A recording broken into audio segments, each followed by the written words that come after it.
सभी को नमस्कार। सभी का स्वागत है करियरविल ऐप पर। सभी को नमस्कार। कैसे हैं आप सभी? हालचाल कैसे हैं आप सभी के? चलिए चलिए चलिए, फटाफट से सभी बच्चे आ जाएं। नमस्कार नमस्कार, स्वागतम। कैसे हैं लाडले शिकारी सारे बच्चे? हस्तिनापुर से नमस्कार आया है, सभी को प्रणाम आया है, दिल से प्यार आया है।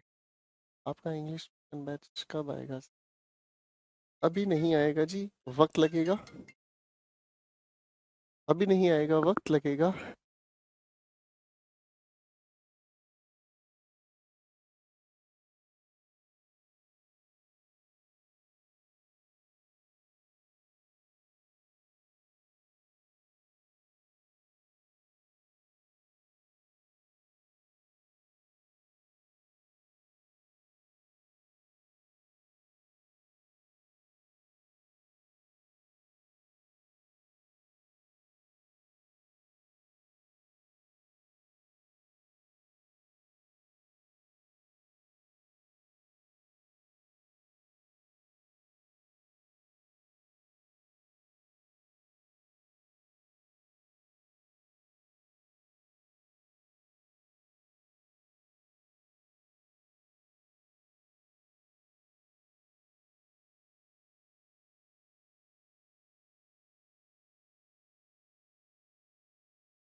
आप से भी प्रणाम।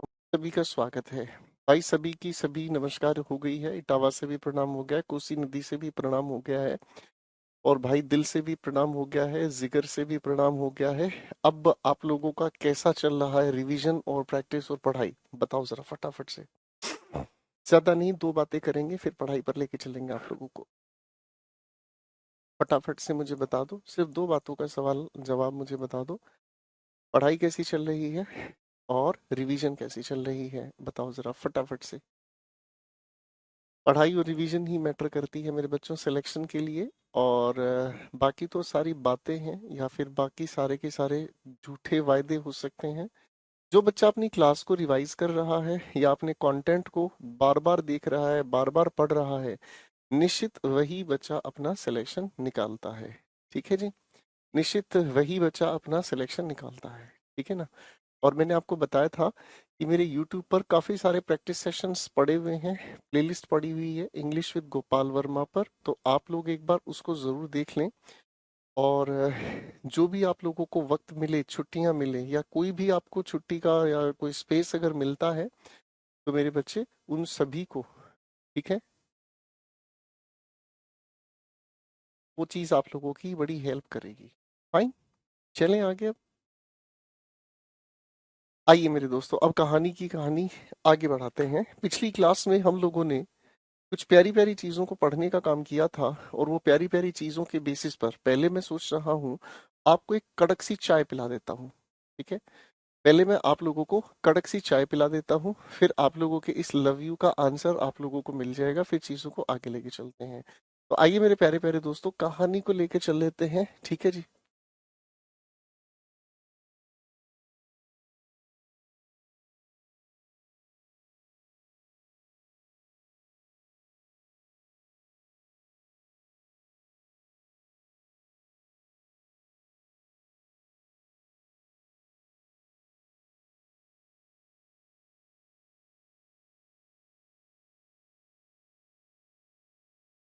ये पिछली क्लास की कहानी को थोड़ा सा रिवाइज करने के लिए एक छोटी सी चाय है जो आप लोगों को मैं पिला रहा हूँ।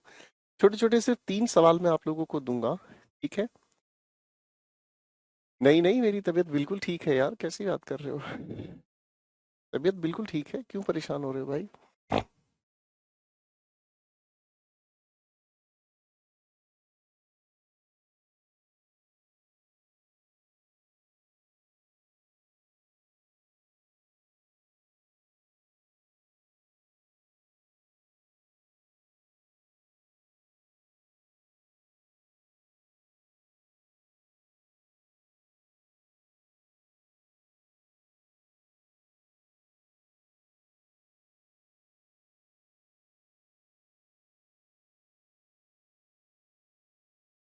लो भाई, 4 सवाल दिए हैं, सिर्फ एक छोटी सी चाय पिलाने की बात। जरा इन्हें फटाफट से निपटा के दिखाओ मेरे बच्चों।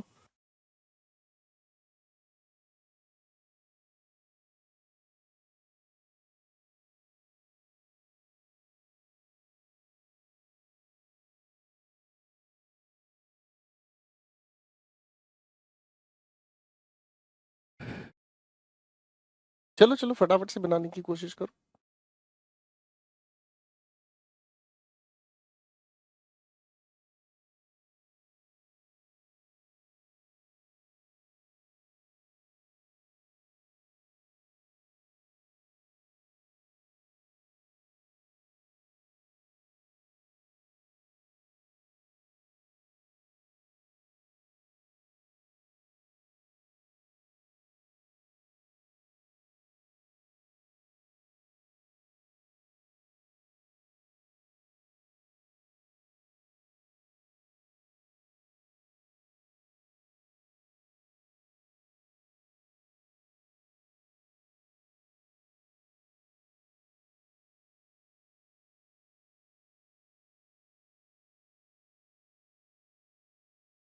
Very good. देखो जी, ये छोटे छोटे 4-5 क्वेश्चन करने से ही आप लोगों को तो समझ में आ गई है बात। और मुझे बड़ा अच्छा लगा देखकर कि आप सच में बहुत अच्छी रिवीजन किए हुए हैं। ये अच्छा लगा देखकर आप लोगों का प्रयास। चलिए भाई, क्वेश्चन 1 को देखते हैं। ईच ऑफ द बॉय, हम लोगों को ये बताया गया है कि डिस्ट्रीब्यूटिव्स में हम जिसको डिस्ट्रीब्यूट करते हैं वो संख्या प्लूरल होनी चाहिए। हम जिसको भी डिस्ट्रीब्यूट करते हैं वो संख्या प्लूरल होनी चाहिए। तो ईच ऑफ द बॉयज, अब ईच के लिए हम जब सिंगुलर की बात करते हैं तो आप लोगों को बताया गया है कि जब हम किसी भी सिंगुलर सब्जेक्ट की बात करते हैं तो सिंगुलर सब्जेक्ट के साथ हम हमेशा फर्स्ट फॉर्म ऑफ वर्ब के साथ एस जोड़ते हैं। बोलो हाँ। ठीक है जी। आगे हम पढ़ते हैं क्वेश्चन 2 को। तो बोथ का मतलब क्या हुआ? दो की बात कही गई है ना? जब दो की बात कही गई ही है तो हैज नहीं, क्या यूज करने की बात सेंसिबल लगेगी बेटा? हैव की बात करेंगे। ठीक है, okay, that's great. Next question हमारे सामने आता है, नन ऑफ द गेम। सबसे पहली बात, नन ऑफ के बाद जो भी लिखा जाए वो प्लूरल होना चाहिए। अब नन एक ऐसा प्यारा सा शब्द है मेरे प्यारे दोस्तों, नन एक ऐसा प्यारा सा शब्द है जो सिंगुलर के साथ भी खुश है और प्लूरल के साथ भी खुश है ना जी? तो भाई इसे हैव को हमें यहाँ छेड़ने की जरूरत नहीं है, ठीक है ना? इस हैव को हम यहाँ छेड़ने की जरूरत नहीं मानते, क्योंकि ये चाहे सिंगुलर हो चाहे प्लूरल है, दोनों के साथ खुश है, बिंदास है। ठीक है भाई। अब क्वेश्चन 4 को देखते हैं। लिखा है, neither of the students have not taken there notes. सवाल को देखो, बड़े मजेदार तरीके से दिया गया है। जब यहाँ लिखी हुई बात हमने देखी नीदर, तो आप लोगों को ये पता ही है कि नीदर का जिक्र हम नेगेटिव के लिए करते हैं। बोलो हाँ। तो नोट लगाना अपने आप में सुपरफ्लुअस हो गया। अरे बोलो हाँ। ठीक है भाई। चलिए बेटा, हम लोगों को फिर इससे आगे चलने की कोशिश करनी होगी। तो नीदर के अकॉर्डिंग तो हम लोग ये प्लूरल, लेकिन आने वाली जो हेल्पिंग वर्ब है वो सिंगुलर रखते हैं। अरे हाँ, है ना? और आने वाला जो प्रोनाउन है वो भी हम सिंगुलर रखते हैं। तो आप मुझे बताएंगे, हिज यूज करूं, हर यूज करूं या इट्स यूज करूं? ठीक है, और किस की वजह से क्या यूज करेंगे? बताओ बताओ बताओ। हिज यूज करूं, हर यूज करूं या इट्स यूज करूं, और क्यों यूज करूं?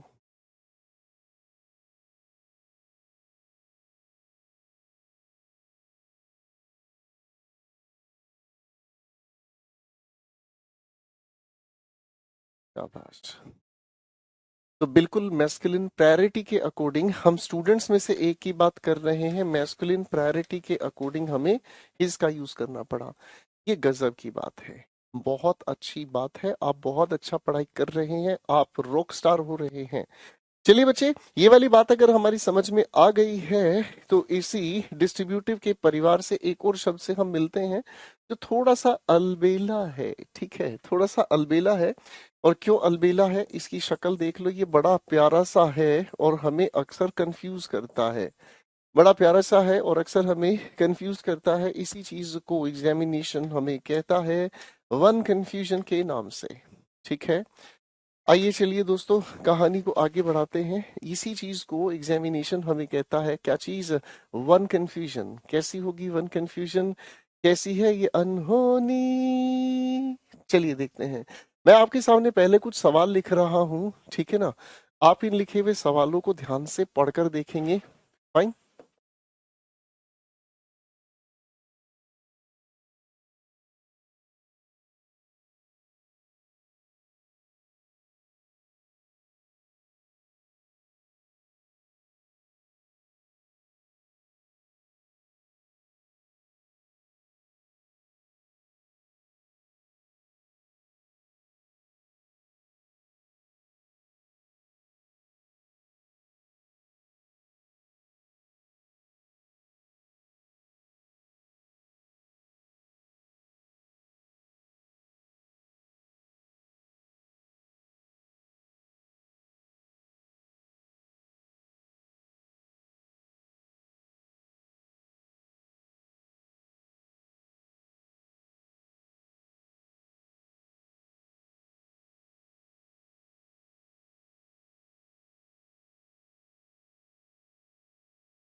ध्यान से पढ़ना है बेटा, ठीक है ना जी, पढ़ना है बस, ध्यान से पढ़ना है। ठीक है जी, जब ध्यान से पढ़ोगे तो बहुत प्यारी प्यारी चीजों को समझते हुए आगे चलेंगे। ठीक है, आओ मेरे भाई।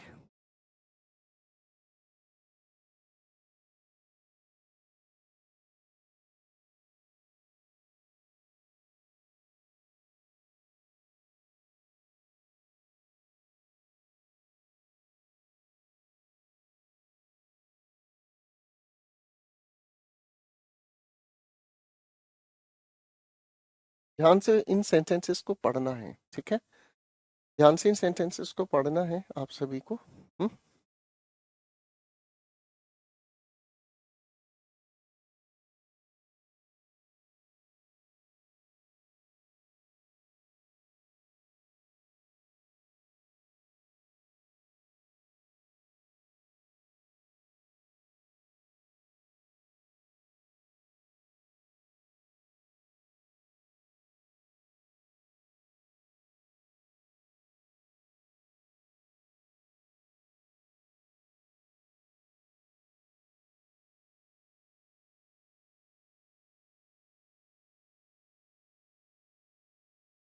लो मेरे बच्चों, मैंने आप सभी के सामने कुछ सवाल लिखे हैं। इन लिखे हुए सवालों को बड़े ध्यान से देखने की कोशिश करें और इन लिखे हुए सवालों में जरा कोशिश करके देखें।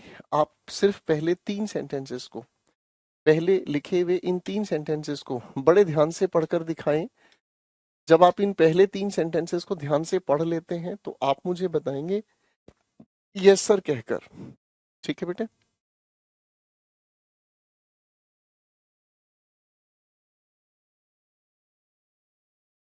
चलो मेरे भाई, पहले 3 सेंटेंसेस पढ़कर दिखाने हैं और पढ़ ले हैं तो भैया फिर यस सर कह दीजिएगा। फिर इन 3 सेंटेंसेस में क्या कहानी है, ठीक है।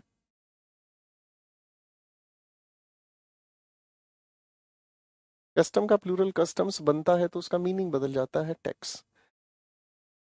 अनिमेश बेटा इग्नोर कर दिया करो, अगर आपके कमेंट में कोई सेंस नहीं है तो उसे पढ़ा नहीं जाएगा। ठीक है,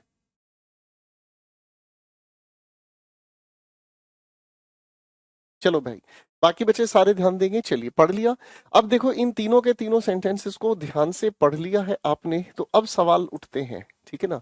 इन तीनों के तीनों सेंटेंसेस को अगर ध्यान से आपने पढ़ लिया है तो इन तीनों के तीनों सेंटेंसेस को ध्यान से देखें और एक एक करके चीजों को समझने का काम करें। ठीक है, इन तीनों के तीनों लिखे सेंटेंसेस में आपको ये सोचकर बताना है कि इन लिखे हुए तीनों सेंटेंसेस में, ठीक है, इन लिखे हुए तीनों के तीनों सेंटेंसेस में ध्यान से सोच के बताना कौन से वो सेंटेंसेस हैं जिनका मीनिंग सभी पर अप्लाई होता है। ठीक है, इन तीन सेंटेंसेस में कौन से वो सेंटेंसेस हैं जिनका मीनिंग हम सभी पर अप्लाई करते हैं, बताओ। इन तीन सेंटेंसेस में कौन से वो सेंटेंसेस हैं जिनका मीनिंग हम सभी पर अप्लाई करते हैं, और इन तीनों में से कौन से वो सेंटेंसेस हैं जिनका मीनिंग हम सभी पर नहीं किसी एक पर अप्लाई करते हैं।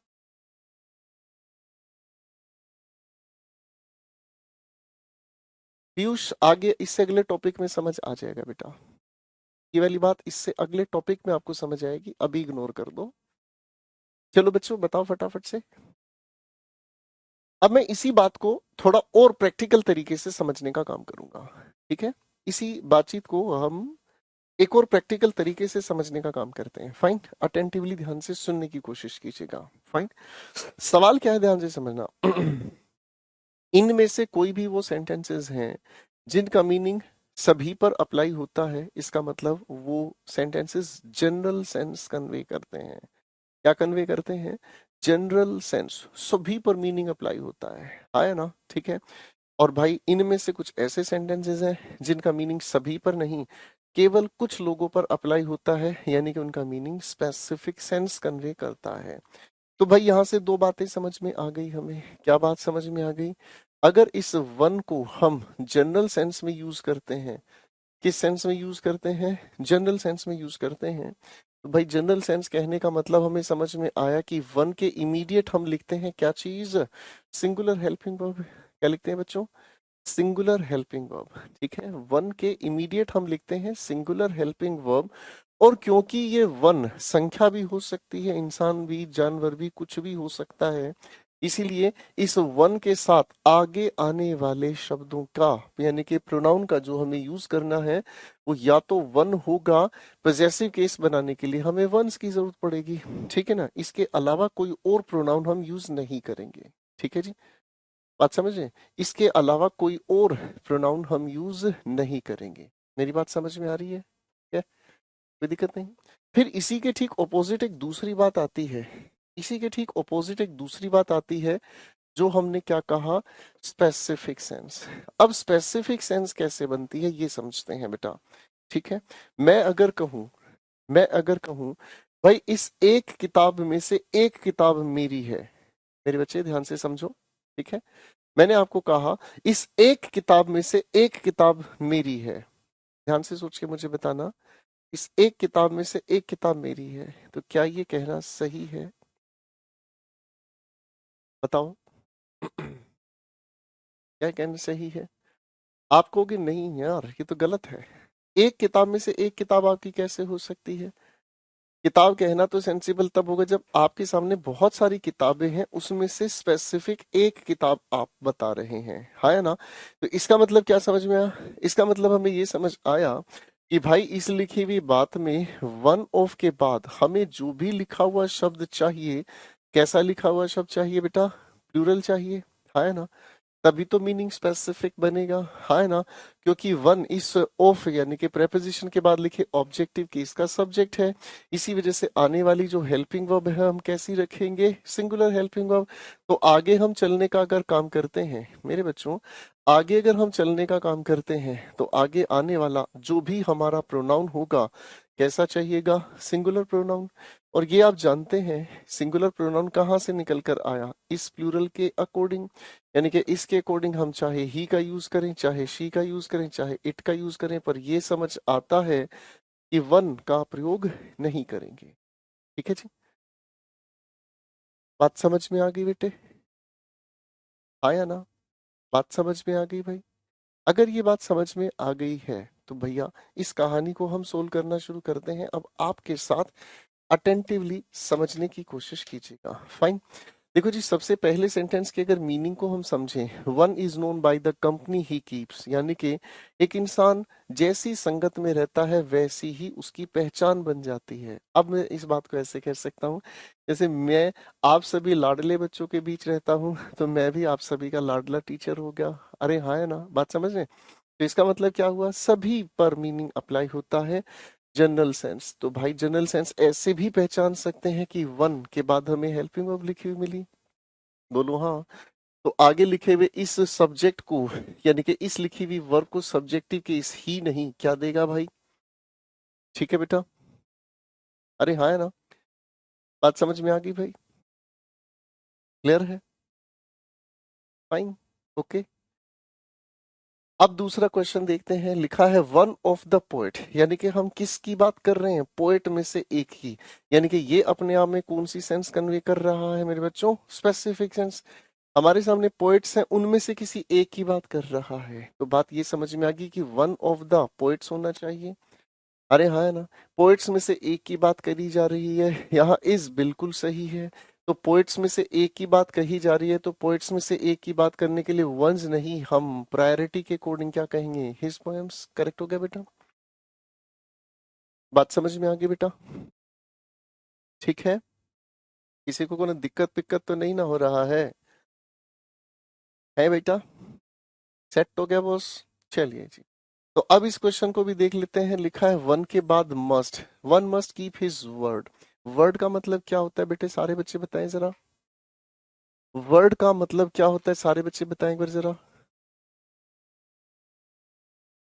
हम्म,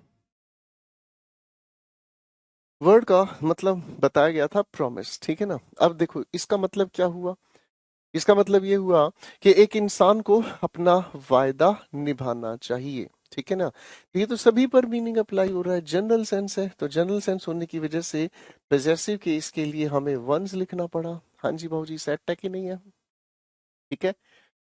आपने अगर किसी को वायदा किया, वायदा निभाना चाहिए, ठीक है ना, हाँ आज ही किसी को वायदा कर डालो, ठीक है चंपा, मैं बस तेरा हूँ, तू बस मेरी है, और ये चमेली हमारे लिए गिफ्ट लाई हो। चलिए भाई, तो अब आप थोड़ी सी मेहनत करेंगे मेरे साथ इन क्वेश्चंस को भी समझने के लिए। क्वेश्चन 4, 5, 6, 7, चार क्वेश्चंस तेरे नाम। चलो भाई, चारों के चारों क्वेश्चंस को सोल्व करके दिखाओ फटाफट से, चारों के चारों क्वेश्चंस को सोल्व करके दिखाओ फटाफट से।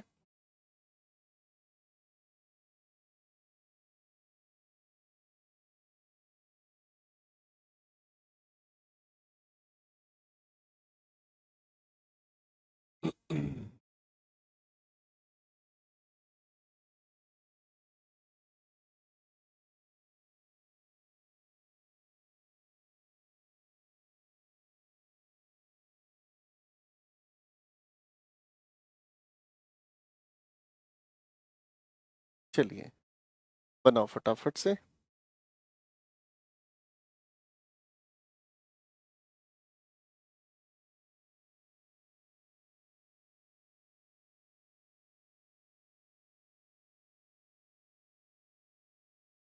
आज बेटे, अब क्वेश्चंस को मैं डिस्कस कर लेता हूँ। लिखा है long life is good if he is happy and has friends, ठीक है, कि जिंदगी लंबी अच्छी होती है अगर दोस्त हो और खुश हो, है ना। तो ये मीनिंग तो सभी पर अप्लाई हो रहा है ना।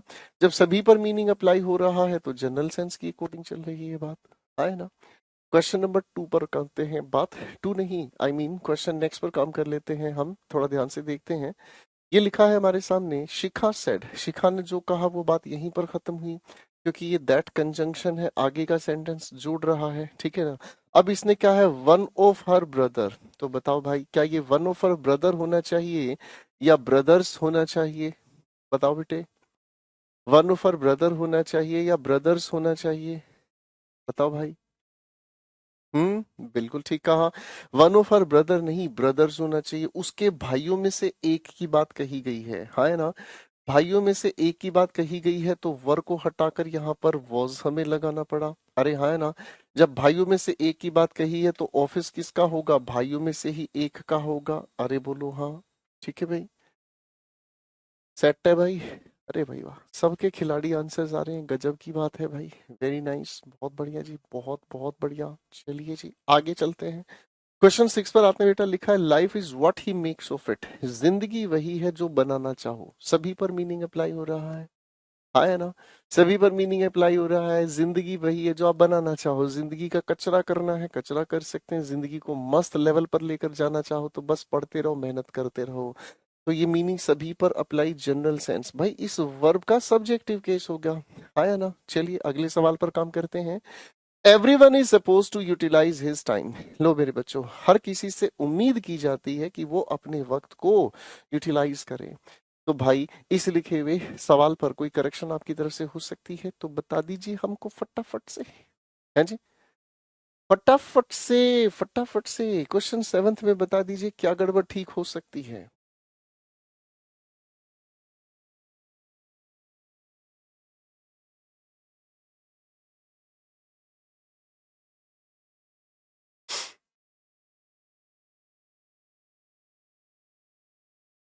ऐसा लग रहा है जैसे आज जिंदगी जान रहा हूँ। ओहो, वेरी गुड, शाबाश। कहाँ से हो भाई शिकारी आप? अब देखो इस सवाल को अगर हम ध्यान से देखें तो ये सवाल आपके लिए एक बहुत बढ़िया ट्रिक था। कैसे? आप लोगों ने इससे पहले आप लोगों ने इससे पहले वाली क्लास में ये चीज समझी कि सर इंडेफिनेट प्रोनाउन नाम की एक बहुत खूबसूरत सी चीज होती है। कुछ याद आया भाई? और इंडेफिनेट प्रोनाउन में आप लोगों ने ये खूबसूरत सी बात समझी कि हम लोग कंपाउंड करते हैं सम के साथ, एवरी के साथ, एनी के साथ और नो के साथ। कुछ याद आया भाई? अरे भाई कुछ याद आया? आपने इन्हें कंपाउंड किया है और इनके साथ आप कंपाउंड करते हैं किसको? वन को, बडी को। कुछ याद आया कि नहीं आया? और जब आप इसके साथ कंपाउंड करते हैं तो हेल्पिंग वर्ब तो सिंगुलर रहती है, लेकिन प्रोनाउन के लिए आप यूज करते हैं ही, हिज या हिम। बोलो हाँ। याद आया कि नहीं आया बताओ भाई? अरे भाई मेरे को बोल तो दो, याद आया कि नहीं आया भाई? अरे जब याद आ गया है तो हमें ये समझ आ गया है कि एवरी के साथ वन बिल्कुल सही है, कंपाउंड है, ठीक है। इज अपना में बिल्कुल सही है और इस एवरी वन की वजह से यहाँ पर पजेसिव केस हिज बिल्कुल सही है। इस सेंटेंस में कोई दिक्कत नहीं है। इस सेंटेंस में कोई दिक्कत नहीं है। कुछ याद आया कि नहीं आया भाई? हम्म। तो मुझे लगता है आखिरी की इस बॉल पर भी कुछ ना कुछ विकेट गिरी है हमारे शिकारियों की। मुझे लगता है आखिरी की इस बॉल पर भी कुछ ना कुछ विकेट गिरी है आप लोगों की, ठीक है। आए ना। तो बेटा इस सवाल में सिर्फ इतनी सी हेरा फेरी थी कि अगर इस सेंटेंस के अंदर सिर्फ और सिर्फ वन से सेंटेंस के सब्जेक्ट को लिखा जाता तो इस वन की वजह से हम लिखने का काम करते क्या चीज? वंस। ठीक है भाई, बात समझ में आ गई जी? बात समझ में आ गई बेटा? क्लियर है? ठीक है। अब ये खेल क्या हुआ सर? आखिरी सेंटेंस ने तो हमें घुमा दिया, ये खेल क्या हुआ? चलो मेरे बच्चों, मैं आपको एक खेल सिखाता हूँ। एक खेल सिखाता हूँ, बड़े ध्यान से समझने की कोशिश कीजिएगा।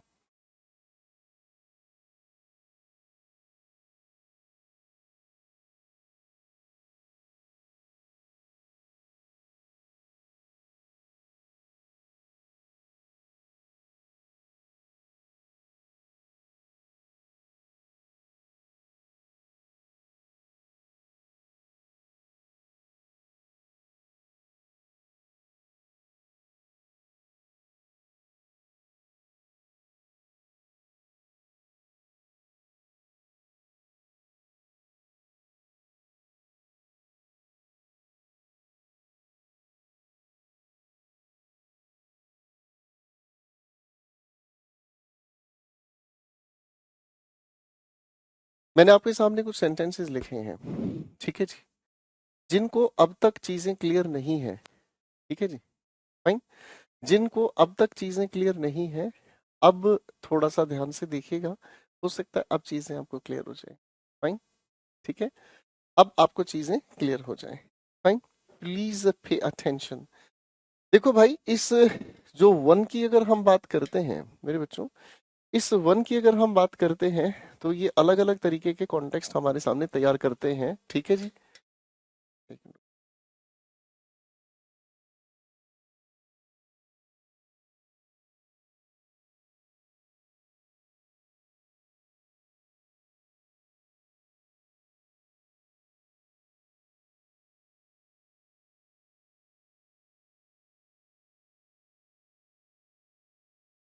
अब आप सोचोगे जी ये क्या चिंटू मिंटू बना दिया आपने, ठीक है जी। अब ये सारे के सारे जो है ना, ये सब आप सभी की शक्लें हैं, ठीक है। अब हमें समझना है कि आखिर ये किस तरीके से सेंटेंसेस के मीनिंग बनाते हैं। Pay attention to everything, okay ladies and gentleman. अब बड़े ध्यान से समझने की कोशिश कीजिएगा। लिखा हुआ है each of the boys is eligible. इस ईच का मतलब हमें क्या समझ में आया है बेटे?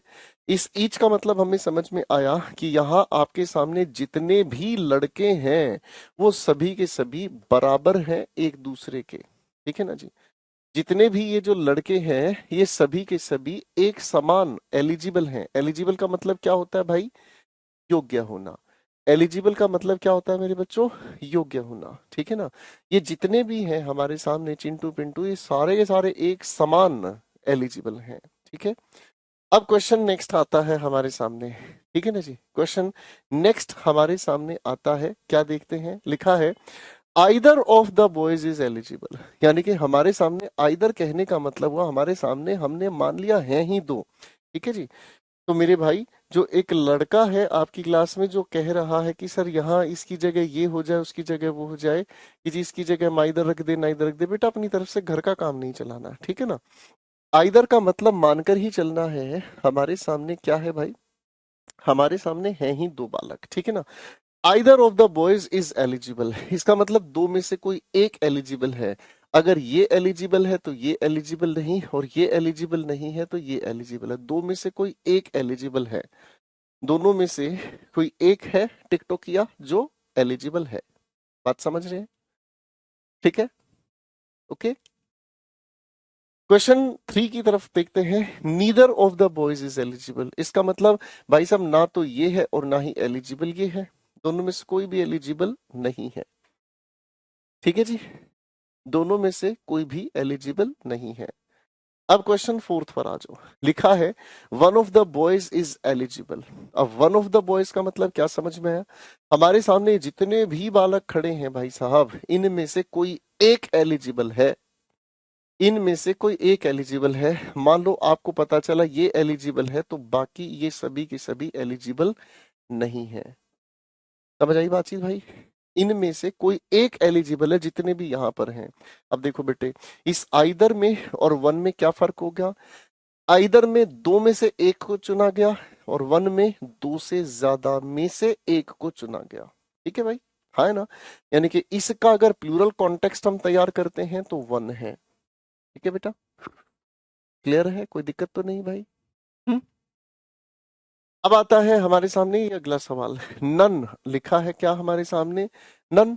तो नन का मतलब क्या हुआ भाई साहब? ना तो ये ना ये और ना ये और ना ये। भाई संख्या दो से ज्यादा की हुई, लेकिन इनमें से कोई भी एलिजिबल नहीं है।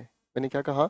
इनमें से कोई भी एलिजिबल नहीं है। बात खत्म। तो इसका मतलब क्या हुआ? नीदर दो की बात कर रहा था, नन दो से ज्यादा की, यानी कि इसके प्लूरल की कंसीडरेशन यहाँ है। बात समझ में आ गई बेटे?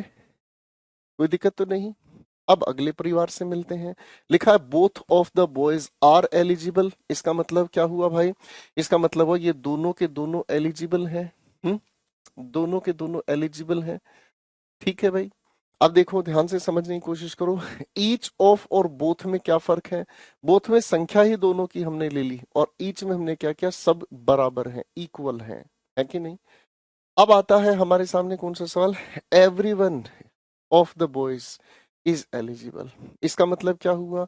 इसका मतलब बिल्कुल वही हुआ जो ईच ने हमें कहा, कि जितने भी हैं हमारे सामने, जितने भी हैं हमारे सामने, सभी के सभी एक समान एलिजिबल हैं। जितने भी हैं हमारे सामने, सभी के सभी एक समान एलिजिबल हैं। किसी भी एक की बात कर लो, हमारे सामने सभी के सभी एक समान एलिजिबल हैं। क्लियर होगी बेटी बातचीत? कोई दिक्कत तो नहीं? क्लियर होगी बातचीत? अब यहाँ पर आप ध्यान से समझोगे तो ईच और एवरीवन दोनों के दोनों एक जैसा ही मीनिंग कन्वे करते हैं। समझ आ गई बातचीत भाई? किसी को कोनो दिक्कत पिक्कत तो नहीं हो रहा है भाई? ए हमारा कोल्ड ड्रिंक बॉयज, हमारी चॉकलेट गर्ल्स, बताओ भाई, किसी को कोनो दिक्कत पिक्कत तो नहीं ना हो रहा है? हैं जी?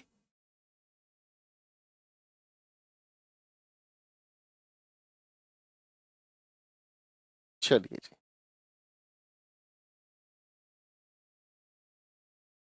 क्लियर है? चलिए भाई, हमारे कोल्ड ड्रिंक बॉयज और चॉकलेट गर्ल्स सारे के सारे शिकारी ओके हैं, फिट हैं। चलिए थोड़ा सफर आगे बढ़ाते हैं। अब मैं आपके साथ मिलकर एक बहुत प्यारी सी खूबसूरत सी मतलब बात को समझने की कोशिश करूंगा। बहुत प्यारी सी खूबसूरत सी बात को समझने की कोशिश करूंगा। और वो प्यारी सी खूबसूरत सी जो बात है ना, गजब है। क्यों है?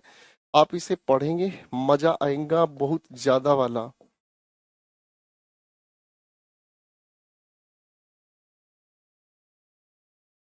जे हम तुम्हारे सामने लिख दिए हैं भाई, जे बहुत ही अच्छी बात है। जे हम तुम्हारे सामने लिख दिए हैं, जाको ध्यान से देख लीजो भैया जी। जाको नाम का है, जाको नाम बड़ा गजब को है। जाका नाम है भाई रिफ्लेक्सिव या एम्फेटिक। ठीक है, हीरो नाउन। ठीक है, जाको हम कहें रिफ्लेक्सिव या इम्फेटिक प्रोनाउन। ठीक है जी। हाँ भाई, इंग्लिश से डर नहीं लगता है सर जी। अपने आप निकल जाएगा डर, टेंशन नहीं लेनी। ठीक है ना? अब देखते हैं भैया जी, जो कहानी है हमारी वो बहुत गजब है। रिफ्लेक्सिव और इम्फेटिक प्रोनाउन। पहले मैं आपको ना इन दोनों शिकारियों से मिलाता हूँ, देखो ध्यान से समझना। रिफ्लेक्सिव या एम्फेटिक प्रोनाउन कौन से होते हैं? ये ऐसे शब्द होते हैं जिनके साथ हम सेल्फ या सेल्व्स को जोड़ते हैं। क्या जोड़ते हैं बेटा? इनके साथ हम सफिक्स करते हैं या तो सेल्फ को, या हम इनके साथ सफिक्स करते हैं सेल्व्स को। ठीक है जी। सेल्फ या सेल्व्स को हम इनके साथ जोड़ने का काम करते हैं, सफिक्स करते हैं। ठीक है ना जी। और जब आप इन्हें सफिक्स करते हो, जोड़ते हो, तो इनका अर्थ निकलता है स्वयं को, खुद को, या फिर अगर हम कहें तो अपने आप को। ठीक है जी। खुद को, अपने आप को। है कि नहीं? कई बार ऐसा होता है ना जी। है जी। कभी कभी ऐसा नहीं होता, जैसे वो गाना नहीं सुना आप लोगों ने? हमको हमी से चुरा लो, दिल में कहीं तुम छुपा लो। ये कौन सी बदतमीजी है? हमको हमी से चुरा लो, दिल में कहीं तुम छुपा लो। पहले तो एक बात नहीं से समझ आता कि हम तुमको तुमसे कैसे चुराएं। है। और उसके बाद जो है तुमको ना अपने से दिल में कैसे छिपा ले हैं। किसी को ना दिल में छिपा सकता है? नहीं, ये बात प्रैक्टिकल नहीं है। अगर हम किसी के दिल में घुस जाए तो भैया दिक्कत हो जाएगी, उसको तो ससुर को हार्ट अटैक हो जाएगा। है कि नहीं? उसके दिल में जाके बैठे कहाँ ससुर, बहुत दिक्कत हो जाएगी। है कि नहीं? और ऐसे ऐसे गाने में देखता हूँ भाई साहब, ऐसे ऐसे गाने, दिल चीर के देख तेरा ही नाम होगा। अबे बदतमीज इंसान, तो हाँ दिल जीत लिया तो भैया कहीं शमशान घाट पे लपेटे हुए मिलोगे। बात करते हैं, है कि नहीं? कि आज की नस्ल बहुत अंधी होती है ना जी। आज की बहुत अंधी होती है, और जब ब्याह हो जाता है तो आंखें खुल जाती हैं। आंखें खुल जाती हैं, चारों ओर सब कुछ उजियाला उजियाला दिखाई देता है ना? रिफ्लेक्सिव और एम्फेटिक प्रोनाउन को हम बनाते हैं सेल्फ या सेल्व्स को जोड़कर। चलो तो भैया, इस परिवार के कुछ एग्जाम्पल्स तैयार कर लेते हैं। ठीक है ना जी। जैसे हम लोगों ने लिखा एक प्यारा सा शब्द माई सेल्फ, हम लोगों ने लिखा आर सेल्व्स। अच्छा भाई, मुझे ये बताओ, यू के लिए योर के साथ हम क्या जोड़ेंगे? बताओ भाई, बताओ भाई, बताओ बताओ बताओ। आप अगर इसको ध्यान से देखेंगे जी, है, आप अगर इस चीज को ध्यान से देखेंगे तो यू को आप लोगों ने पढ़ा है यार, हमारे साथ पढ़ा है भाई। यू हम सिंगुलर के लिए भी यूज करते हैं, प्लूरल के लिए भी यूज करते हैं। है कि नहीं? तो यू हम सिंगुलर के लिए भी यूज करते हैं, प्लूरल के लिए भी यूज करते हैं। सिंगुलर की वजह से आप योर के साथ क्या जोड़ गए भाई? सेल्फ जोड़ गए या सेल्फ जोड़ गए? सिंगुलर के लिए योर सेल्फ जोड़ गए, और प्लूरल के लिए योर सेल्व्स जोड़ गए। है कि नहीं? ठीक है भाई। आगे और एग्जाम्पल लिख लेते हैं भाई। मैंने लिखा हिमसेल्फ, मैंने लिखा भाई आप सभी के सामने हर सेल्फ। मेरे बच्चों, इट सेल्फ नहीं होता है। ठीक है ना? इट सेल्फ नहीं होता है। हाँ भाई, देम सेल्व्स में लिख देता हूँ भाई। ई हम लिखेंगे भाई, और वन के साथ अगर हम जोड़ देते हैं तो इट बिकम्स वन सेल्फ। ठीक है भाई? ए भैया जी, बात समझ में आ रही है? कोनो दिक्कत तो नहीं है ना? ठीक है जी। ये बालक लिख रहा है आपके बैच का हमेशा इंतजार रहता है, कब आओगे आप। हम हमेशा टाइम से आते हैं, आपकी क्लास हमेशा टाइम से शुरू करते हैं, आपकी क्लास हम हमेशा टाइम से ओवर करते हैं, है कि नहीं भाई? ना लेट आते हैं ना लेट क्लास शुरू करते हैं, हम हमेशा टाइम से क्लास शुरू करते हैं। ठीक है बेटे, चलो अब इस कहानी को ध्यान से समझने का काम करते हैं, ठीक है ना? एक काम करते हैं भाई शिकारियों, ओ मेरे लाडले बच्चों, ठीक है, एक काम करते हैं, हम पहले पढ़ने का काम करते हैं रिफ्लेक्सिव प्रोनाउन के बारे में। हम पहले पढ़ने की कोशिश करते हैं रिफ्लेक्सिव प्रोनाउन के बारे में, ठीक है ना जी? पहले रिफ्लेक्सिव हम पढ़ेंगे ना, उसके बाद फिर हम इसको आगे बढ़ाएंगे, ठीक है भाई? पहले हम रिफ्लेक्सिव पढ़ेंगे बेटे, ठीक है, फिर इसके बाद हम चीजों को आगे बढ़ाएंगे, हैं जी? आ जाओ मेरे बच्चों, ध्यान से समझने की कोशिश करते हैं। रिफ्लेक्सिव जो शब्द है मेरे भाई, जो रिफ्लेक्सिव शब्द है वो बना है रिफ्लेक्शन से। रिफ्लेक्सिव शब्द जो है वो बना है रिफ्लेक्शन से। एक बार मुझे ये बताओ बच्चों, आपके हिसाब से रिफ्लेक्शन क्या होता है? आप मुझे पहले ये बताओ मेरे भाई, रिफ्लेक्शन क्या होता है? गर्लफ्रेंड वाली अटैचमेंट हो गई आपसे, बहुत अच्छे। गर्लफ्रेंड वाली अटैचमेंट ठीक है, बाकी गर्लफ्रेंड वाली हरकत मत कर देना हमारे साथ, हमको बहुत डर लगता है भाई। बताओ मेरे बच्चों फटाफट से, रिफ्लेक्शन होता क्या है? रिफ्लेक्शन जानना है हमको। एक दो तीन।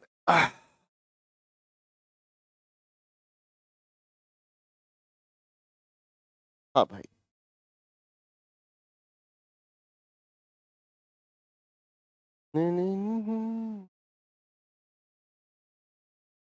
बताओ भाई बताओ, लगाओ दिमाग। रिफ्लेक्शन हम किसे कहते हैं?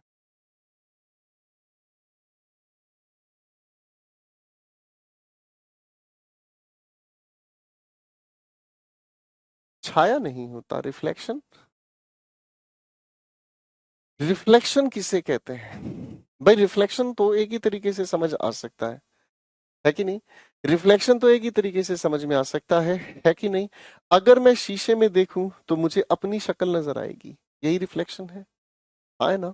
अगर मैं शीशे में देखूं तो मुझे अपनी शक्ल नजर आएगी, यही रिफ्लेक्शन है। हाँ है ना? अगर मैं शीशे में देखूं तो मुझे अपनी शक्ल नजर आएगी, ये रिफ्लेक्शन है। अच्छा एक बात बताओ, अगर हम शीशे में देखें और हमें अगर किसी और की शक्ल नजर आए तो? अगर हम शीशे में देखें और हमें किसी और की शक्ल नजर आए तो इसका मतलब?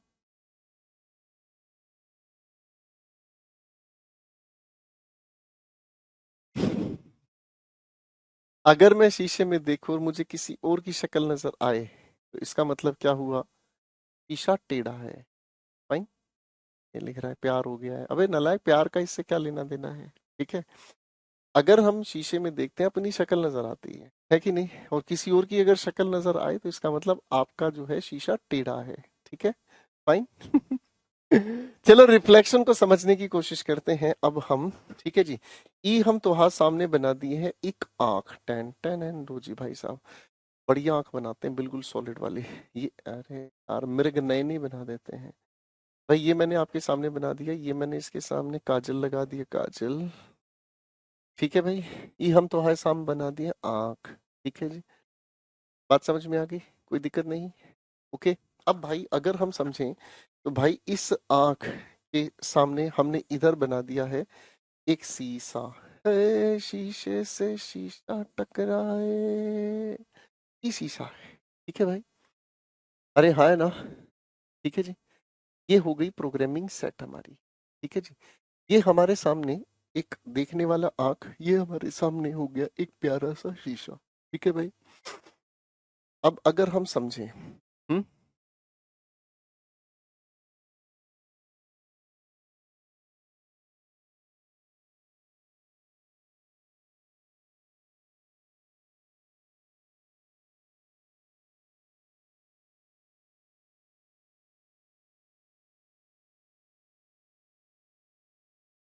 हम इतनी बढ़िया डिजाइन करेंगे तो तुम्हारा दिल खुश हो जाएगा भाई।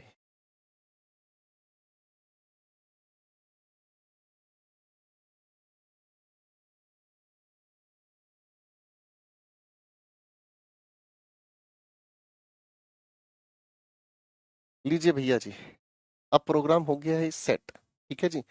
अब ये जो आंख है, फाइन, ये जो आंख है ये देखने का काम कर रही है, खूबसूरत सा प्रोग्राम हो गया सेट। ठीक है जी। ये जो आंख है हमारे सामने, ई वाई ई आंख है हमारे सामने, और ये है हमारे सामने मिरर। ठीक है जी। अब भाई साहब इस आंख ने देखने का काम किया मिरर में, तो क्या दिखाई दिया? खुद को ही देख लिया। सेट है भाई, खुद को ही देख लिया। ठीक है भाई। अब इस बात को हम ध्यान से समझते हैं तो ग्रामेटिकली ये चीज समझी जा सकती है। इस आंख ने देखने का काम किया, तो देखने के काम करने वाले को हम डूअर कहते हैं। डूअर को ही अंग्रेजी भाषा में हम कर्ता यानी कि सब्जेक्ट कहते हैं, है ना भाई। ये आंख है, इसने देखने का काम किया तो डूअर है, कर्ता है। ठीक है बेटा। अब यहाँ पर ये जो देखने का हुआ, तो आप बता रहे हो क्या हुआ? एक्शन। भाई देखने में क्या हुआ? एक एक्शन हुआ। जब देखने में बच्चों एक एक्शन हुआ, तो हमें समझ आया कि ये जो एक्शन है वो बताती है किस चीज के बारे में? वर्ब के बारे में बताती है। किस चीज के बारे में बताती है मेरे बच्चे? वर्ब के बारे में बताती है। और ये जो मिरर की जगह पर जो भी यहाँ लिखा है, वो हमारे सामने क्या हो गया? ऑब्जेक्ट हो गया। अरे भाई हाँ है ना। एक बार फिर से समझो, देखने का काम जिस आंख ने किया वो डूअर है। देखने का काम जो किया वो एक एक्शन है। देखा किसकी तरफ? वो एक ऑब्जेक्ट है ना। और जब इसने इस शीशे में देखा, तो इसने देखा क्या? अपने आप को। यानी कि जो भी ये एक्शन था, वो action bounce back, bounce back to the doer. जो भी ये एक्शन हुआ, it bounces back to the doer. ये वापस काम के करने वाले की तरफ बाउंस बैक हो जाता है। अरे भाई हाँ है ना। ये कहाँ चला गया एक्शन हमारा? ये बाउंस बैक होकर काम करने वाले की तरफ चला गया, डूअर की तरफ वापस चला गया। हाँ है ना। तो भाई हमें ये बात समझ में आई कि रिफ्लेक्सिव प्रोनाउन एक ऐसा शब्द हुआ, रिफ्लेक्सिव प्रोनाउन एक ऐसा शब्द हुआ जो कि ऑब्जेक्ट की जगह रखा हुआ कोई भी एक ऐसा शब्द है। ऑब्जेक्ट की जगह रखा कोई भी ऐसा शब्द है जो एक्शन को बाउंस बैक डूअर की तरफ कर दे, है ना। यानी कि जो रिफ्लेक्सिव प्रोनाउन है हमारे पास, वो अपने आप में एग्जैक्टली हुआ क्या? ऑब्जेक्ट की जगह लिखा हुआ शब्द है जो एक्शन को बाउंस कर दे। तो इसका मतलब क्या हुआ? रिफ्लेक्सिव प्रोनाउन अपने आप में एक ऑब्जेक्टिव केस है। क्या है मेरे बच्चों? रिफ्लेक्सिव प्रोनाउन अपने आप में ऑब्जेक्ट की जगह रखा हुआ ऑब्जेक्टिव केस है। अरे हाँ है ना। ठीक है जी। ऑब्जेक्ट की जगह रखा हुआ ऑब्जेक्टिव केस हो गया। हाँ है ना सर, मुझे फिजिक्स की याद आ रही है। ये तो भैया अपने होने वाले जीवन साथी की भी याद आएगी। तुम देखते रहो गोपाल वर्मा। ठीक है, अभी तो तुम्हें देखो क्या क्या दिखाई देता है। चलो, इस कहानी को समझने के लिए ना मैं आपके सामने कुछ सेंटेंस लिख रहा हूँ, थोड़ा ध्यान से समझने की कोशिश। मैंने एक सेंटेंस आपके सामने लिखा, ही किल्ड अ स्नेक। ठीक है भाई। और फिर दूसरा सेंटेंस मैंने आपके सामने लिखा, ही किल्ड। फाइन। दो सेंटेंस आपके सामने लिखे। इन दोनों सेंटेंसेस को ध्यान से समझ में आने की कोशिश करेंगे। ठीक है, बड़े ध्यान से समझना मेरे बच्चे। ठीक है, फाइन, बड़े ध्यान से समझने का काम करना। अब इस कहानी में क्या हुआ, ध्यान से देखना। हमारे लिखे हुए इस पहले सेंटेंस में क्या हुआ? ही हमारे सामने सेंटेंस का सब्जेक्ट है यानी कि डूअर है। किल्ड हमारे सामने क्या हुआ? एक एक्शन हुआ, है ना। इस एक्शन का ये जो लिखा आ स्नेक है, ये इस एक्शन का ऑब्जेक्ट है। क्या है मेरे बच्चों? इस एक्शन का ऑब्जेक्ट है ना। और मेरे बच्चों ध्यान से समझना, जब भी आपको ऑब्जेक्ट पहचानना हो तो ऑब्जेक्ट को हम दो शब्दों से पहचान सकते हैं। क्या या फिर किसे? किससे पहचान सकते हैं? या तो क्या कहकर या किसे कहकर। ठीक है जी। फाइन। उसने क्या मारा? आपने कहा जी एक सांप मारा, यानी कि इस सेंटेंस का मीनिंग अपने आप में कंप्लीट है ना। अब अगर इस लिखे हुए सेंटेंस टू को हम पढ़ते हैं, लिखा है ही डूअर किल्ड एक एक्शन, उसने मारा, है जी। अगर इस सेंटेंस को हम पढ़ें, उसने मारा, तो क्या इसका पूरा मीनिंग निकल कर आया? बताओ जरा, क्या इस लिखे हुए वाक्य का पूरा मीनिंग निकल कर आया? बताओ सोच के। अगर हम इस लिखे हुए सेकंड सेंटेंस का मीनिंग समझें, है जी, बताओ ना ध्यान से। तो आप कहोगे जी सेकंड सेंटेंस का तो इनकम्प्लीट मीनिंग है। क्यों? क्योंकि इसके पास ऑब्जेक्ट है ही नहीं। और अगर इस लिखे सेंटेंस के पास इसका ऑब्जेक्ट नहीं है, तो ऑब्जेक्ट की कमी पूरा करने के लिए हम लोगों को यहाँ पर क्या लिखना पड़ा, इस लिखे हुए डूअर के अकॉर्डिंग ही एक रिफ्लेक्सिव प्रोनाउन जो एक्शन को बाउंस बैक कर दे। बेटा एक बार इस बात को समझ के देखो जरा।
ठीक है भाई, तो इसका मतलब हमें समझ में आया, जब सेंटेंस के पास अपना ऑब्जेक्ट नहीं हो, ऑब्जेक्ट नहीं हो तो उसके मीनिंग को पूरा करने के लिए हमें रिफ्लेक्सिव प्रोनाउन की जरूरत पड़ती है। आ गया समझ में? चलो एक और एग्जांपल लेके चलते हैं, ठीक है ना, एक और एग्जांपल लेके चलते हैं।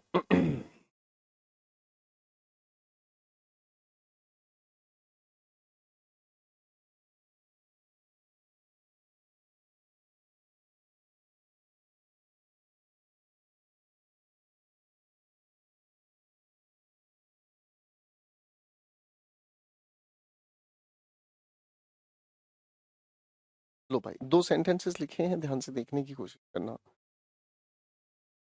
दो सेंटेंसेस लिखे हैं आपके सामने, दोनों को ध्यान से पढ़ने की कोशिश करना।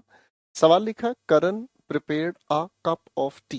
ठीक है ना जी, मैं अगर आपसे सवाल पूछता हूँ, भाई करण ने क्या प्रिपेयर किया, करण सेंटेंस का डूअर है, प्रिपेयर्ड एक्शन है, ठीक है ना, करण ने क्या प्रिपेयर किया, आपने कहा जी अ कप ऑफ टी, तो यानी कि इसके पास अपना ऑब्जेक्ट है, अगर ऑब्जेक्ट है तो हमारे पास सेंटेंस अपने आप में पूरा मीनिंग कन्वे कर रहा है। ठीक है बेटे, ये अपने आप में पूरा अर्थ बता रहा है। ठीक है, अब अगर इस लिखे सेंटेंस में मैं कहता हूं करण और उसके बाद लिखा प्रिपेयर, करण ने प्रिपेयर किया, तो आपके दिमाग में सवाल तुरंत आएगा ना, क्या प्रिपेयर कर दिया सर, है ना जी, क्या प्रिपेयर किया। आप किसी इंसान के सामने आधा अधूरा अर्थ बोलकर देखो, ठीक है ना जी, आप किसी इंसान के सामने आधा अधूरा अर्थ बोल के देखो, सामने वाला बेहोश हो जाएगा। आप किसी के पास गए और आपने किसी को देखा और आपने कहा शिखा तुम्हारी अच्छी लग रही है, शिखा मुंह पे मारेगी, क्या अच्छी लग रही है कि नहीं। आप किसी इंसान के सामने जाकर कहो कि सर आपकी अच्छी लग रही है, मेरी बात समझना, अधूरे अर्थ से हमेशा मीनिंग नॉनसेंस हो जाता है, बात समझ रहे हैं? तो आप क्या कहोगे इस चीज में, है जी, आप क्या कहोगे इस चीज में, आप यही कहोगे जब तक सेंटेंस में मीनिंग पूरा नहीं हो तब तक तो नॉनसेंस हो गया। बात समझ में आ रहा है? जब तक सेंटेंस का मीनिंग पूरा नहीं तब तक मीनिंग नॉनसेंस है ना। मैं आपको यही कहता हूं कि तुम्हारी अच्छी लग रही है, क्या अच्छी लग रही है, जब तक क्या का आंसर या किसे का आंसर हमें नहीं समझ में आए तब तक उसका मीनिंग नॉनसेंस है। Got it?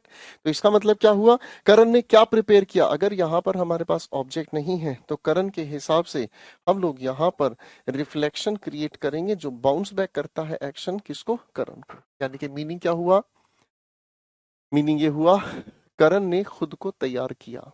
ठीक है बेटा, फाइन, चलिए जी, तो यानी कि हमें ये चीज समझ में आ गई, हमें ये चीज समझ में आ गई, when the object of a verb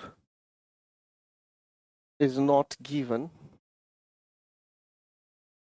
we use a reflexive pronoun। जब हमारे सेंटेंस में ऑब्जेक्ट हमें नहीं दिया हुआ हो तो ऑब्जेक्ट की कमी को पूरा करने के लिए, ऑब्जेक्ट की कमी को पूरा करने के लिए हम रिफ्लेक्सिव प्रोनाउन का यूज करते हैं। अब इस ऑब्जेक्ट को पहचानना कैसे है, आप इस अंग्रेजी में भी पहचान सकते हैं व्हाट या whom कहकर। ठीक है भाई, व्हाट या whom कहकर। ऐसी वर्ब कौन सी हो सकती है, ऐसी वर्ब हो सकती है एंजॉय, प्रिपेयर। मेरे साथ साथ मेरे बच्चों एक बार ये सारी वर्ब्स लिख कर दिखाओ, आपके एग्जाम्स में पूछी जाती हैं। सारे के सारे बच्चे एक बार फटाफट से लिख कर दिखाओ। ठीक है, जल्दी जल्दी लिख कर दिखाओ। इंजॉय, प्रिपेयर, इंट्रोड्यूस, किल।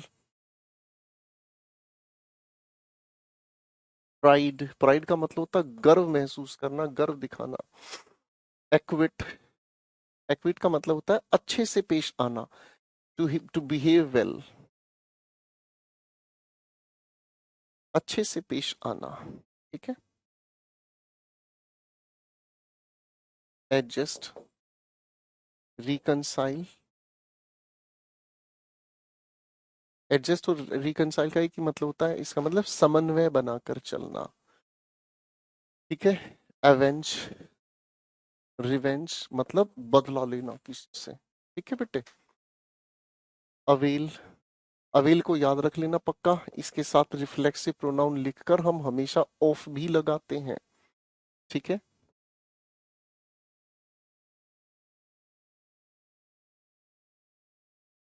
ठीक है बेटा। सारे के सारे बच्चे एक बार ये वर्ब लिख कर दिखाओ फटाफट से।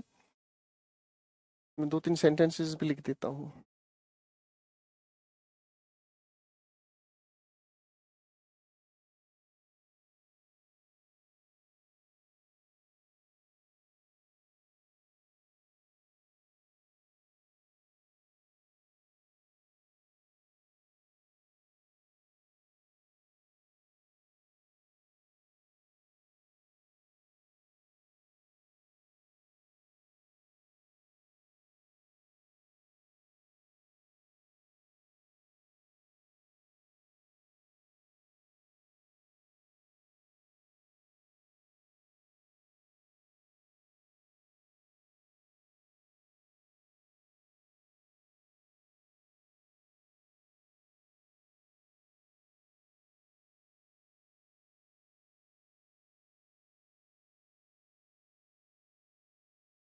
देखो बेटा, ये जो सेंटेंसेस लिखे इनको ध्यान से पढ़कर देखो, पढ़ो ध्यान से।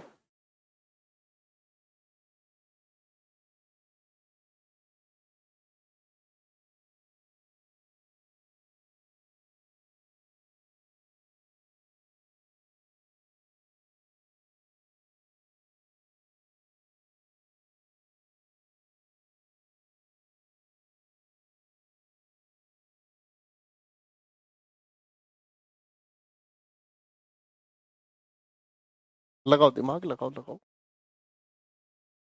ऑब्जेक्ट है, कैसे पहचानना है? ऑब्जेक्ट नहीं है तो रिफ्लेक्सिव प्रोनाउन का यूज करना है।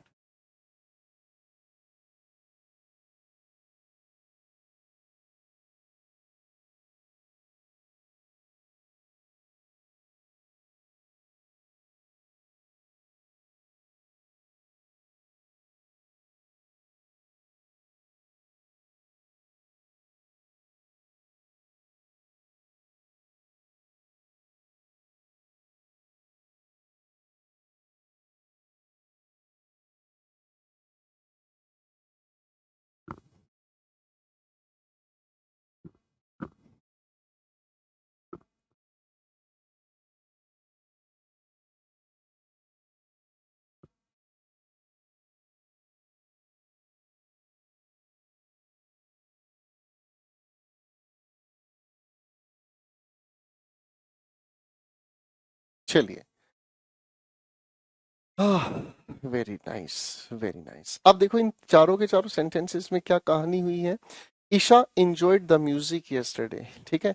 Isha enjoyed what? ईशा ने क्या एंजॉय किया? आपने कहा म्यूजिक। ठीक है। ये हमारे पास what का आंसर है, ये हमारे पास when का आंसर है। ठीक है जी। तो भाई इसका मतलब क्या हुआ है मेरे बच्चों? तो इसका मतलब हमें ये समझ में आया कि ईशा ने क्या एंजॉय किया। अगर क्या का आंसर मेरे पास है तो यानी कि ये सेंटेंस अपने आप में पूरा अर्थ बता रहा है, इसे छेड़ने की जरूरत नहीं है। फाइन।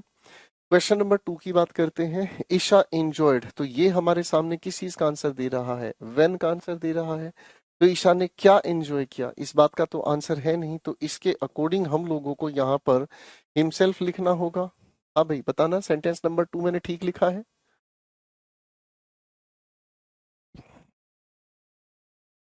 बताओ।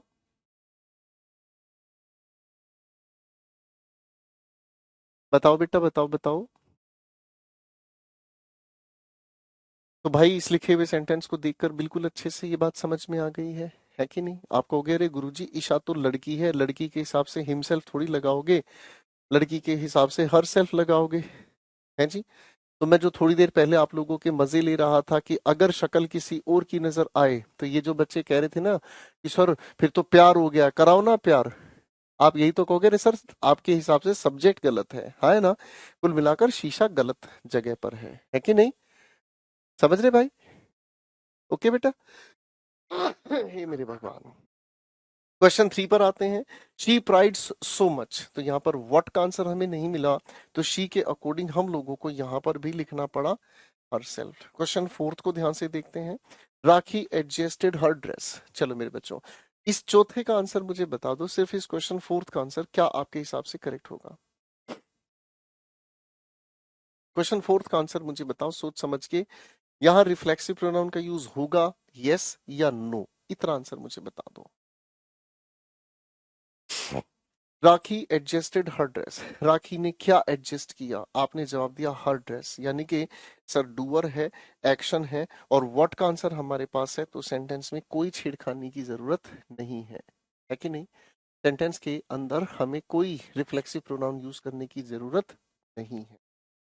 बात समझ रहे हैं? सेंटेंस अपने आप में पहले से ही करेक्ट है। ठीक है जी? बात समझ रहे हैं? सेंटेंस अपने आप में पहले से ही सही है, कोई दिक्कत नहीं। अच्छा, मेरे दिल में एक बात आई, आपको भी बड़ा अच्छा लगेगा। देखो भैया, बहुत पुरानी बात है, बहुत पुरानी बात है, और पुरानी बात से मुझे याद आया कि हमारे एक टीचर हुआ करते थे। ठीक है जी? हमारे एक टीचर हुआ करते थे। ठीक है भाई? तो हमारे टीचर ने एक दिन हमसे पूछा, हमारे टीचर ने एक दिन हमसे पूछा, और उन्होंने हमसे सवाल पूछा, इंट्रोड्यूस योर सेल्फ। अब भाई हम थे उस समय गधे बड़े ही गजब के बालक। ठीक है जी? हम थे उस समय बड़े ही गजब के बालक। ठीक है? हमारा होठ पिंक होने चाहिए, हम पिंक कर दिए। ठीक है जी? उस समय हम ऐसे थे। फाइन। तो हमने जवाब दिया, my self is Gopal Verma. ठीक है भाई? तो हमारा टीचर हमसे पूछा, हमारा टीचर हमसे पूछा, ए बेटा, ए बिटवा, अवेल का बता दो। कमाल है, दिमाग ही नहीं लगाते अपने आप में। ठीक है जी? मैंने एक एग्जांपल लिखा, he availed himself of the chance. ए भाई, पता क्या नाटक है भाई? सेंटेंस नहीं बना सकते हो तो कैसे कर चलेगा काम? हद है। आओ भाई कहानी को आगे लेके। ठीक है? अब भाई ये सेंटेंस, लड़की दिख रहे हैं हम, ये ससुरे लड़का बनाए दे हैं। ठीक है जी? टैं, टैं, टैं, टैं, टैं, टैं, टैं।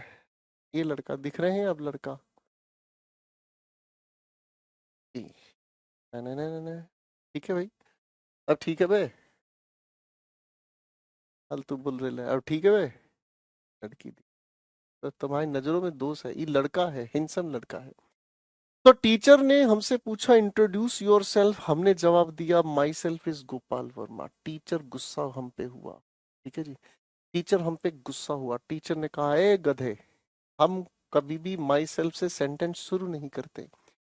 टीचर ने हमको कहा, ए गधे, हम कभी माई सेल्फ से सेंटेंस शुरू नहीं करते। हमने पूछा क्यों नहीं करते? टीचर ने तुरंत कहा, हम कह रहे हैं नहीं करते तो तुम साला हमसे ज्यादा जानते हो का? हम डर गए, चुप हो गए। हम डर गए, हम चुप हो गए। हमार फ्रेंड हमसे बोला, ओए होए, शर्मा गए का? आ गए का? भाई साहब हमारा हालत खराब हो गई है जी। हमें उस बात का जवाब ही नहीं मिल पाया, हमें उस बात का जवाब ही नहीं मिल पाया कि ऐसा क्यों होता है। लेकिन आज अगर हम थोड़ा सा ध्यान दें इस चीज पर, तो हमें ये बात समझ आती है। हमें ये बात समझ आती है कैसे? दिमाग लगाइएगा। टीचर ने हमसे पूछा, इंट्रोड्यूस योर सेल्फ। ये जो टीचर ने हमसे सवाल पूछा, ये अपने आप में एक इम्पेरेटिव सेंटेंस है। कैसा सेंटेंस है बच्चों? Imperative sentence. ठीक है जी? और इम्पेरेटिव सेंटेंस की खास पहचान होती है कि इसे हम फर्स्ट फॉर्म ऑफ वर्ब के बाद यूज करते हैं, और इसके बाद हम ऑब्जेक्ट यूज करते हैं। ठीक है भाई। अब इस वर्ब के बाद ऑब्जेक्ट नहीं था, इसी वजह से हमने योरसेल्फ, जो कि अपने आप में एक रिफ्लेक्सिव प्रोनाउन है, हमने इसे यूज किया। और अभी अभी मैंने आपको बताया कि रिफ्लेक्सिव प्रोनाउन हमेशा ऑब्जेक्टिव केस में होता है। बोलो हाँ। ठीक है जी। हाँ है ना। अब ये भी हमें पता है मेरे बच्चों कि हम जब रिफ्लेक्सिव प्रोनाउन ऑब्जेक्टिव केस में यूज करते हैं, तो आप मुझे बताएं, क्या ऑब्जेक्टिव केस सेंटेंस का सब्जेक्ट बन सकता है? सोच के बताओ जरा। क्या ऑब्जेक्टिव केस सेंटेंस का सब्जेक्ट बन सकता है? बताओ। आप कहोगे नहीं, ऑब्जेक्टिव केस सेंटेंस का सब्जेक्ट कभी भी नहीं बन सकता। इसका मतलब क्या हुआ? माई सेल्फ को हमें यहाँ से हटाना होगा और इस माई सेल्फ की जगह सब्जेक्टिव केस हमें लिखना पड़ा, और इसके अनुसार हमने क्या कहना पड़ा? हाँ जी भाऊ जी, बात समझ में आई कि नहीं आई? तो बहुत सारे बच्चे ऐसे हैं जिन बच्चों को ये चीज रटाई गई है, या जिन बच्चों ने इस चीज को रट लिया था कि हम माई सेल्फ से सेंटेंस का सब्जेक्ट नहीं बनाते हैं। अब उनको ये वजह पता चल गई, माई सेल्फ अपने आप में एक रिफ्लेक्सिव प्रोनाउन है, और रिफ्लेक्सिव्स हमेशा ऑब्जेक्ट की तरह यूज होते हैं, सब्जेक्ट की तरह यूज नहीं होते। बात क्लियर हो गई मेरे बच्चों? बात क्लियर हो गई? आया ना? ठीक है, बात अपनी क्लियर हो गई। चलिए बेटा, तो बात अगर अपनी क्लियर हो गई है तो मजाक मजाक में एक और लॉजिक समझ आ गया। चलिए अब मैं आपके सामने फिर से एक दो सेंटेंसेस और लिख रहा हूँ, ठीक है? फिर से एक दो सेंटेंसेस और लिख रहा हूँ, दिमाग लगाइए। हम्म।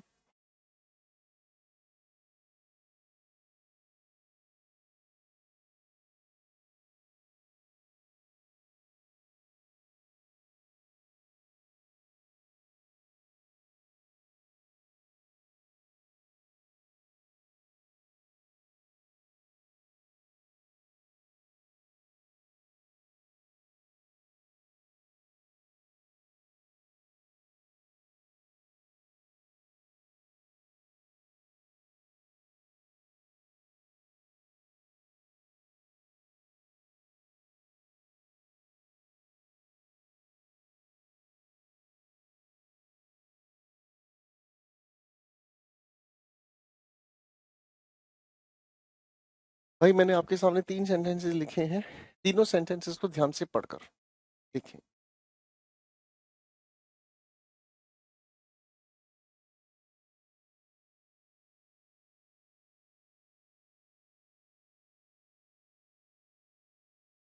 वॉइस में ऑब्जेक्टिव सब्जेक्टिव केस में बदल सकता है क्या?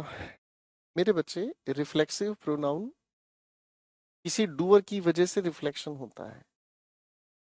डूअर ही नहीं है तो रिफ्लेक्शन कैसे हो जाएगा? कोई बात नहीं।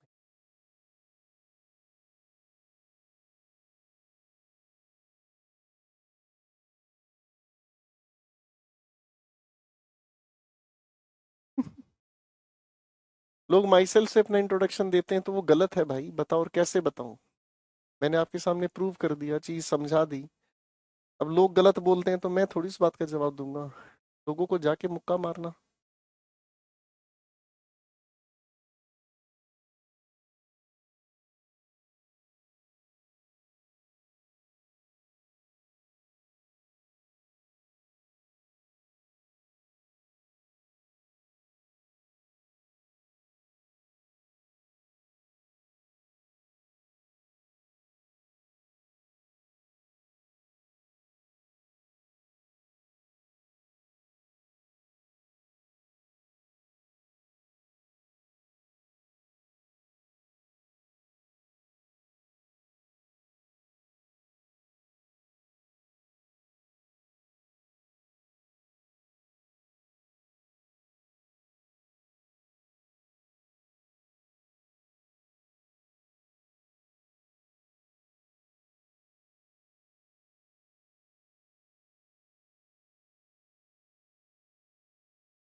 चलिए भैया, कहानी पर देखते हैं कहानी क्या है। ठीक है जी, आओ मेरे बच्चों, चीजों को ध्यान से समझने का काम करते हैं। आ जाओ। अब इन तीनों के तीनों सेंटेंसेस को अगर हम ध्यान से समझते हैं तो क्या हुआ, मैं जितना आपके सामने सेंटेंस पढ़ रहा हूं बस उतना ही हमें समझना है। पहले हीना हिड, हाइड की सेकंड फॉर्म हिड है। हाइड का मतलब होता है छिपना। हीना हिड बिहाइंड अ ट्री, इसका मतलब क्या हुआ भाई, हीना नाम का एक इंसान है जो किसी पेड़ के पीछे छिप गया। ठीक है जी, हीना नाम का एक इंसान है, ठीक है जी, जो किसी पेड़ के पीछे जाके छिप गया। फाइन। अब ये हीना नाम का इंसान इस पेड़ के पीछे आके छिप गया। ठीक है ना। तो मैं अगर आपसे पूछूं, हाँ भाई क्या ये कहने में कोई फर्क पड़ता है, क्या कहने में कोई फर्क पड़ता है कि हीना ने अपने आप को पेड़ के पीछे छिपाया? बताओ ध्यान से सोच के, क्या ऐसा कहने से क्या ऐसा कहने से कोई फर्क पड़ गया? यस या नो में आंसर दो। अरे मेरे बच्चों, अगर आप पेड़ के पीछे छिपोगे तो अपने आप को ही तो छिपाओगे, है कि नहीं? मैं अगर मान लो कहता हूं, मैं अगर किसी चीज के पीछे छिपता हूं तो भाई साहब मैं अपने आप को ही तो छिपाऊंगा, है ना? मैं अपने आप को ही छिपाऊंगा। इसका मतलब क्या समझ में आया, इसमें रिफ्लेक्शन की तो कोई जरूरत है ही नहीं, है ना? इसमें रिफ्लेक्शन की तो कोई जरूरत नहीं है। ठीक है बेटा, अरे हाँ है ना।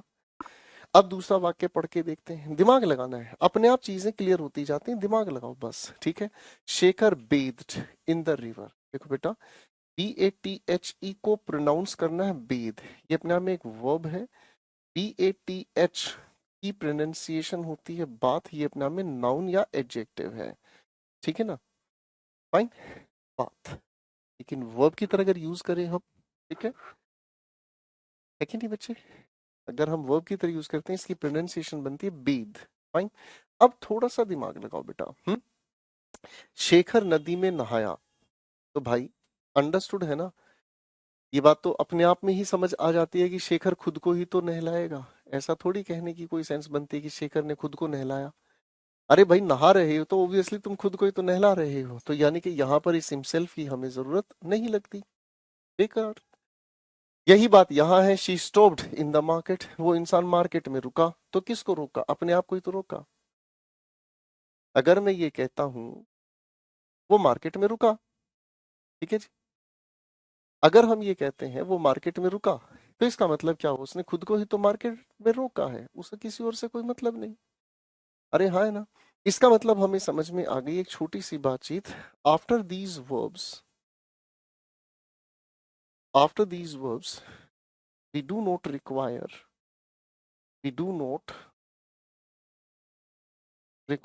अ रिफ्लेक्सिव प्रोनाउन। हमें एक रिफ्लेक्सिव प्रोनाउन की जरूरत नहीं है।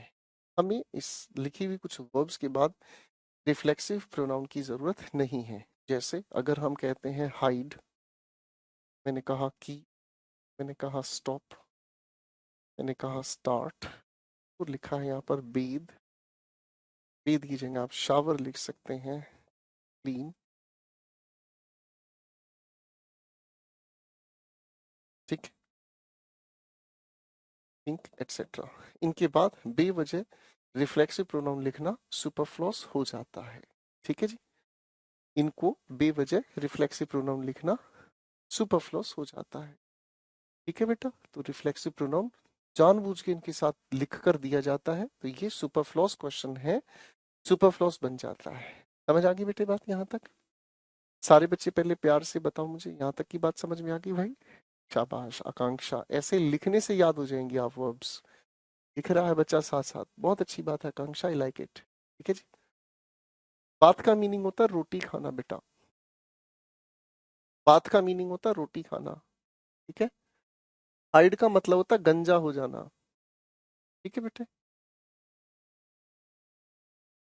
शाबाश सुप्रकाश बेटे, बहुत बढ़िया। बात का मीनिंग भी नहीं पता आपको, वेरी गुड। बात का मीनिंग होता है रोटी खाना, हाइड का मतलब होता है गंजा हो जाना, स्टॉप का मतलब होता है अपने नाक में उंगली डालना। ठीक है बेटे, कोई और मीनिंग बताऊं आपको? बहुत अच्छे, इंस्पेक्टर बनना है मेरे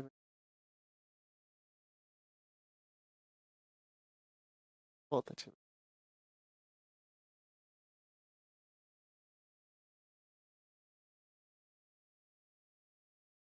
ठीक है बेटा, चलिए जी, क्लियर हो गया बेटा। फाइन, आगे चलते हैं थोड़ा सा। है जी, आ जाओ, चीजों को आगे लेके चलते हैं। चलिए बेटा, अब देखो इसी कहानी से थोड़ा और डेलिबरेटली आगे बढ़ते हैं मेरे बच्चों। मैं आपके सामने कुछ सेंटेंसेस लिख रहा हूँ, ठीक है ना जी। मैंने कहा ही ना प्रिपेयर्ड अ डिश, कोई भी डिश बना दी भाई, छोरी ने राजी हो जाओ। मैंने कहा ही ना प्रिपेयर्ड, फुल स्टॉप। फिर मैंने कहा ही ना प्रिपेयर्ड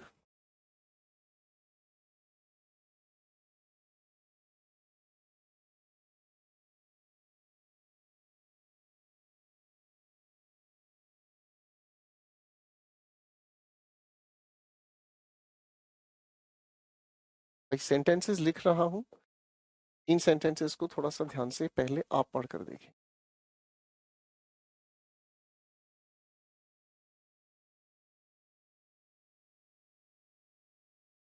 मैंने आपके सामने 5 सेंटेंसेस लिखे हैं, ठीक है जी।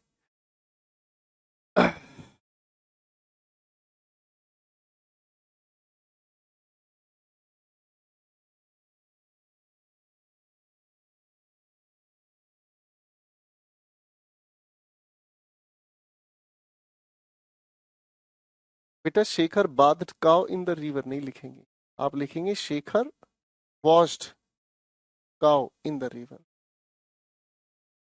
जबरदस्ती टांगे नहीं तोड़ते बेटा,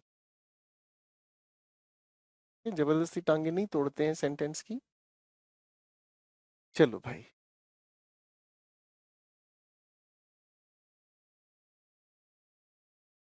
चलो मेरे बच्चे फटाफट से इन 5 सेंटेंसेस को पहले आप ध्यान से पढ़ लो। इन 5 सेंटेंसेस को पढ़ने के बाद जो आपको ठीक लगे उसके अकॉर्डिंग फिर चीजों को आगे हम बढ़ाते हैं।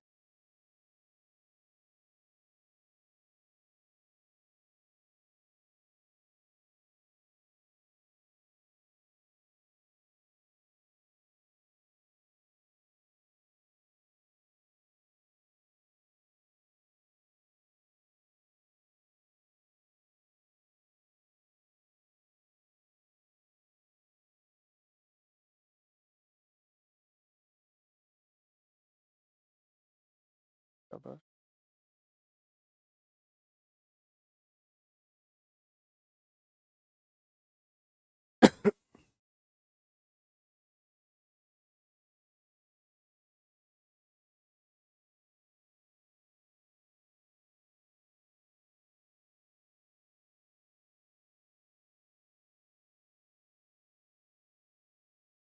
बढ़िया,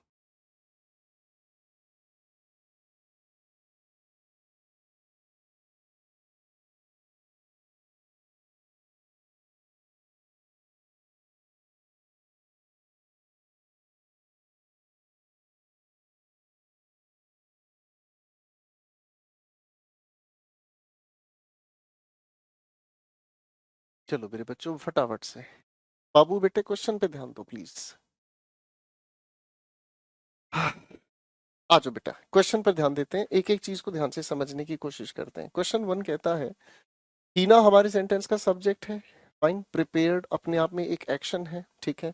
प्रिपेयर क्या किया, आपने कहा जी डिश प्रिपेयर की, यानी कि इस सेंटेंस की अगर लॉजिक को हम समझें तो सेंटेंस में सब्जेक्ट है, वर्ब है और अपने पास ऑब्जेक्ट है, और वो ऑब्जेक्ट जो हमें क्या किसे का जवाब देता है, यानी कि सेंटेंस का स्ट्रक्चर अपने आप में सही है। इसी की एवज में अगर हम सेंटेंस 2 को ध्यान से समझें, इसी की एवज में अगर हम सेंटेंस 2 को ध्यान से समझें तो सेंटेंस 2 क्या कहता है, हीना डूअर है प्रिपेयर्ड, हीना ने तैयार किया, ये पता ही नहीं चल रहा क्या तैयार किया। तो भाई इस हीना के मुताबिक हम लोगों को यहाँ पर हरसेल्फ लिखना पड़ा। क्या लिखना पड़ा बेटा, हरसेल्फ लिखना पड़ा। यानी कि हमें समझ में आया क्या चीज चाहिए भाई, बात चाहिए कि अगर हमारे लिखे हुए सेंटेंस के पास अगर ऑब्जेक्ट नहीं है तो हम रिफ्लेक्सिव प्रोनाउन का यूज करके उस सेंटेंस के मीनिंग को कंप्लीट करते हैं, उस सेंटेंस के मीनिंग को कंप्लीट करते हैं। सेंटेंस थी हीना प्रिपेयर्ड हरसेल्फ अ डिश। अब सवाल में गड़बड़ ये हुई कि हीना डूअर है, प्रिपेयर्ड अपने आप में एक एक्शन है, भाई हर सेल्फ रिफ्लेक्शन है तो फिर ये ऑब्जेक्ट क्या कर रहा है? अरे हाँ है ना। यानी कि यहाँ क्वेश्चन नंबर 3 के अंदर एक हो गई है बात सुपरमैन, और सुपरमैन क्या हो गई बात भाई, कि अगर लिखे हुए सेंटेंस के अंदर हम देखें बड़े ध्यान से और रिफ्लेक्सिव प्रोनाउन के बाद अगर हम लोगों को ऑब्जेक्ट लिखा मिलता है, यानी कि ये तो कहानी हजम नहीं होगी, ये कहानी हजम नहीं होगी। ये आपके कॉमन एरर का क्वेश्चन हो गया। ठीक है मेरे बच्चे, लेकिन इसमें एक चीज बदल जाती है। क्वेश्चन 4 को ध्यान से पढ़ो। लिखा है हीना प्रिपेयर्ड अ डिश हरसेल्फ। अब ध्यान से देखना बेटा, हीना डूअर है, प्रिपेयर्ड एक एक्शन है, कहां पर एक्शन खत्म हुआ? हीना ने क्या तैयार किया? अ डिश। ठीक है, अब मैं अगर आपसे पूछता हूँ हीना ने क्या तैयार किया, आपने जवाब दिया अ डिश। ठीक है, अब इसी बात को हम अपनी day to day life situation से जोड़ते हैं। कई बार होता क्या है, हम जब किसी से बात करते हैं तो हम कहते हैं मैंने खाना बनाया। मैंने कहा मैंने खाना बनाया, फिर मैंने एक वाक्य कहा मैंने खाना खुद बनाया। दोनों वाक्यों में बन तो खाना ही रहा है, दोनों वाक्य में बन तो खाना रहा है, लेकिन कभी कभी हम बोलते वक्त किसी चीज पर जोर डालते हैं और हम कहते हैं मैंने खाना खुद बनाया है, जोर डाल दिया। हाँ है ना। अब ध्यान से समझो, यहाँ से आती है एक नई कहानी की सब्जेक्ट वर्ब और उसके पास अपना अगर ऑब्जेक्ट है तो कभी कभी इस ऑब्जेक्ट पर स्ट्रेस डालने के लिए, एम्फेसिस डालने के लिए हम इसके ठीक बाद एम्फेटिक प्रोनाउन को लिख देते हैं। ठीक है जी, हम इसके ठीक बाद क्या लिख देते हैं बेटा? Emphatic pronoun.